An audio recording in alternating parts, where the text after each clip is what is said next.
Here, I am back again after a long time. Thank God I don't make living out of uploading videos because I'd be broke by now. Let's be honest. I am that creator who vanishes for days and then reappears like nothing happened. If consistency was currency, I would be starving by now. It's been 207 days since I joined PhD. That sounds intense. Let's soften it a bit. So, it's been about 7 months since I joined PhD. Still feels heavy? Okay, fine. It's been just half an year since I stepped into this wild, wonderful mess called research. But now it feels like a new normal. These days, it's just me bouncing between the lab and mess and then finally crashing alone in my room at night. It might look like I have everything figured out. But truth is, I'm just trying to keep up. Every day feels like a balancing act between responsibilities, expectations, and my own sanity. I have to constantly check in with myself and ask, am I pushing myself too hard? Am I taking care of myself? I am still learning my limits. And honestly, they seem to change every other day. Some days I feel on top of everything, and other days even brushing my hair feel like a task. Then there is that familiar fear of unknown, of falling behind, of not doing good enough, not working hard enough, not even enjoying life enough. The fear of missing out is loud. And even when I try to silence it, it whispers back.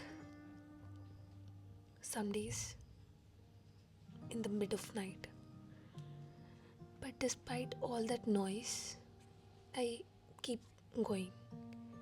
Baby steps, slow progress, tiny victories, reminding myself that it's okay to not have it all together, that I'll figure things out. That rest isn't a reward, it's a right. Some days are messier than others, but I'm learning to breathe through the chaos and trust the process. PhD is not like masters or bachelors or any other degree where you have fixed goals and exams, and if you pass the exams, you get your degree.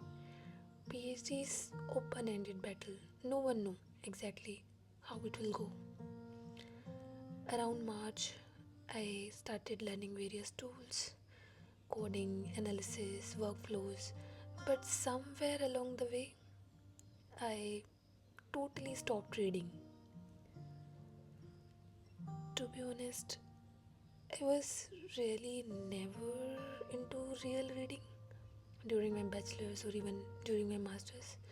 Looking back, I wish I had started earlier because reading, it takes you to an entirely different scientific world. So, to put myself back together, I began reading again just to, rebuild focus. But somewhere in that process, I ended up falling in love with it. Recently, we also started a journal club in the lab. Idea is simple, one chapter a week, discuss together. But what makes it special is how it opened up the space for conversations beyond the book. My guide would often share bits of his research journey, the prestigious evolution institutes he worked at, the experiences he had during his PhD back in Sweden. He introduced us to big evolutionary biologists, their work, their ideas. I can't help but wonder some days, what was his life like back then? Did he also sit in the lab clueless some days, wondering if anything he was doing would ever make sense? Did he feel the same kind of confusion and quiet excitement we do now here in India. So we started with this book, Wonderful Life by Stephen Jay Gould. We read book and try to relate it to the present day research in evolutionary genetics. These discussions are enriching and relieving. Every time I read a few pages, I feel like a paleontologist myself, wandering through the time, brushing off the dust from the ancient fossils, discovering the forgotten stories of life. It's strange how books can make you feel like you belong to a world you never even touched.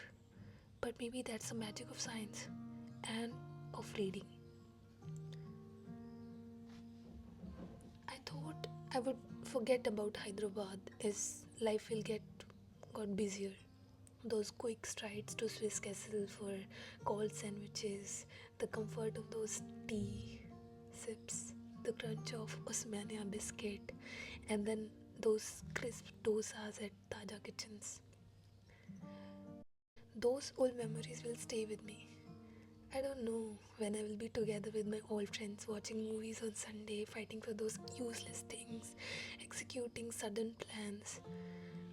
I guess that's how life goes, quietly shifting while you're busy catching up.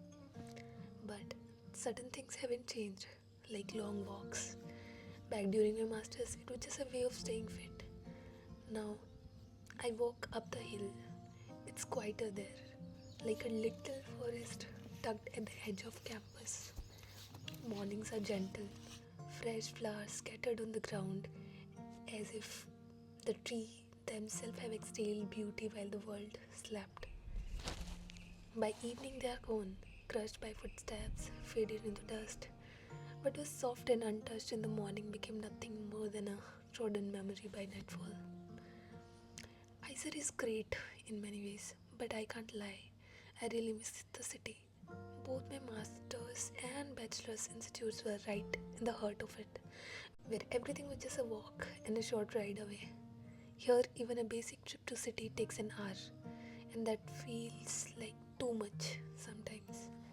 It makes me wish IISER was just a little bit closer to the city, if not into it, but near enough to feel connected.